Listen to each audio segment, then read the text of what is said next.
Hello players, let's take a look at a shot that came up for one of my subscribers, Norman.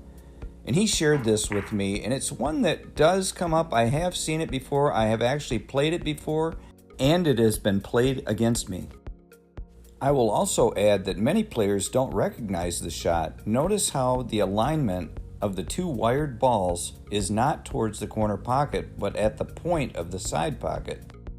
Although the 7 and 8 are not aligned to the corner pocket, those that understand throw can easily make this shot, as we've shown here. So now let's take a look at this shot in further detail. Here I've incorrectly executed the shot, and now let me show you why.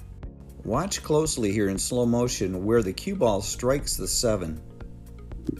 When we strike the 7 ball on the right side, the 8 ball goes right towards that point of the side pocket. So now let's take a look at a slow motion view of the correct way to execute this shot. Notice that I go rail first so that I can contact the 7 on the left side rather than the right side. So why is it that we want to hit on the left side of the 7? Well, notice how the 7 takes off after the cue ball hits it and goes to the right. Let me explain the physics of what's taking place.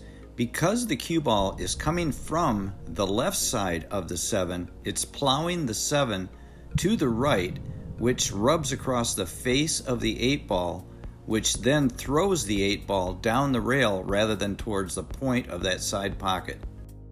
And the reason this throw occurs has everything to do with the fact that the two balls are frozen together.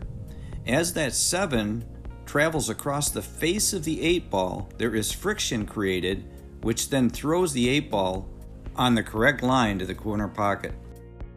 Another thing you may have noticed is that I'm hitting inside right running spin as I come into the 7 ball. The reason I do this is so that the cue ball can come off the cushion with a flatter angle into the 7. This flatter angle allows me to achieve a center to edge half ball hit. When making a center to edge half ball hit on two frozen balls, you will impart maximum throw on the object ball. And keep in mind, when making any shot, we must play position. So in this case, the inside running spin helps us stay above the 9 ball. Notice the tangent line as it comes off the rail aims behind the 9 ball, but because of the inside right spin, it massays the cue ball in front of the 9, which gives us perfect position for the 7 into the corner pocket. So now that you know the physics behind these shots and how to hit them with a half ball center to edge hit, don't forget to watch for them anywhere on the table.